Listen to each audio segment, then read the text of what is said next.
We definitely don't have a lot of time, and that's why it's so urgent that we do stop eating meat in order to improve our chances of slowing the warming of the planet so it doesn't go completely out of control, which is a real danger. But will we get there?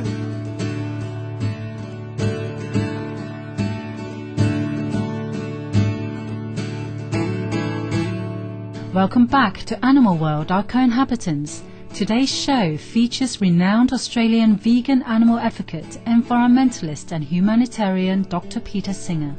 He is the author of the watershed book, Animal Liberation, A New Ethics for Our Treatment of Animals, a foundational text in the growth of the animal rights movement.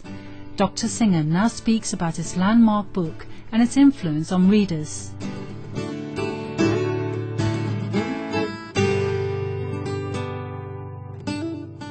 This is actually a new edition that just came out this year.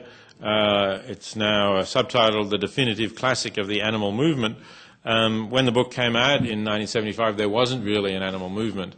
You know, there were some societies like the SPCAs and so on, Societies Against Prevention for Cruelty to Animals, but it wasn't a lively movement. It was pretty moribund, really, though some people were doing some good work. Maybe the book contributed a little to this. A whole new animal movement sprung up in the 1970s, and new organisations like People for the Ethical Treatment of Animals, Peter began, and other organisations like the Humane Society of the United States got revitalised by new people.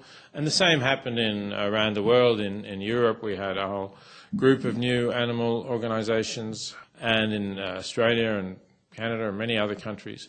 So there is now an animal movement, and I'm, of course, delighted that this book in its original form contributed to the start of that movement.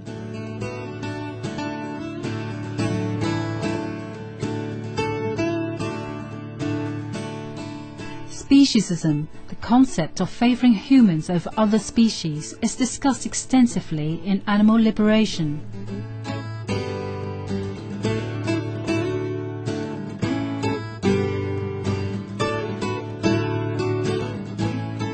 I think that we should not have an attitude of favouring a being simply because that being is a member of our species. So speciesism is an attitude of bias or prejudice based on the species of a being. And so I think similarly we should not have this prejudice against animals, and we should take their interests just as seriously as we take the interests of human beings. But that doesn't mean that there are no differences, and some of the things that we might claim as rights, like a right to vote, wouldn't make sense for non-human animals. But then it wouldn't make sense for a 2-year-old child either. And yet we still think that human children have some basic rights. So if we think that there are basic rights that all human beings have, irrespective of their age or their intellectual abilities, then I think that we should grant those rights to non-human animals as well.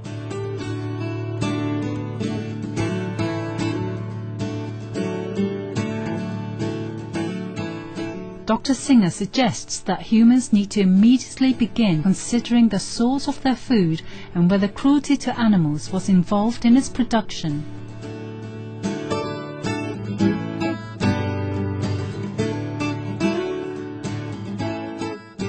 They do eat meat, and they don't think about the suffering that causes to the animals who they're eating. And so we need to be more aware of what we're doing, and we need to stop causing that needless pain and suffering to animals.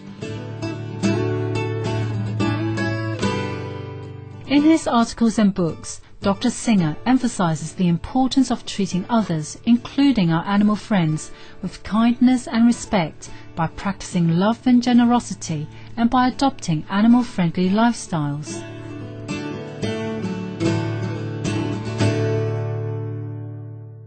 That's really a joy, I think, finding this, and knowing that you are not causing suffering to animals, that you're not supporting that terrible system of factory farming is a great thing. and knowing that you're eating a diet that's very light on the planet, that is green and that minimizes your contributions to greenhouse gases, that's a great thing too. So I think there's a lot of wonderful food out there, and we can get real satisfaction from eating plant foods directly rather than funneling them into animals and then eating the animals.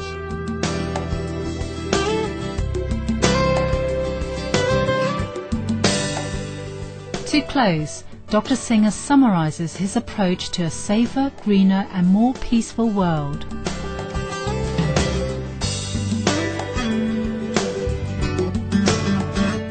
What I think the solution really should be simply doing without animal products. That is the climate-friendly thing to do. That is what everyone who considers themselves to be an environmentalist should be doing. Thank you very much.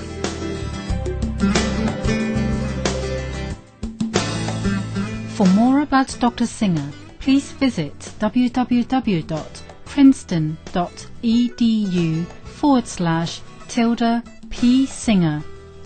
Animal Liberation and other books by Dr. Singer are available at Amazon.com.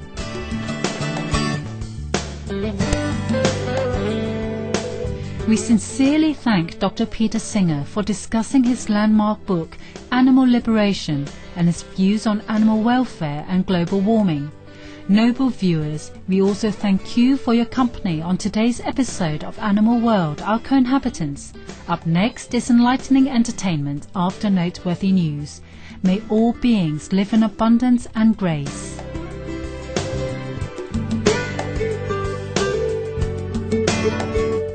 For more details, please visit www.suprememastertv.com/AW.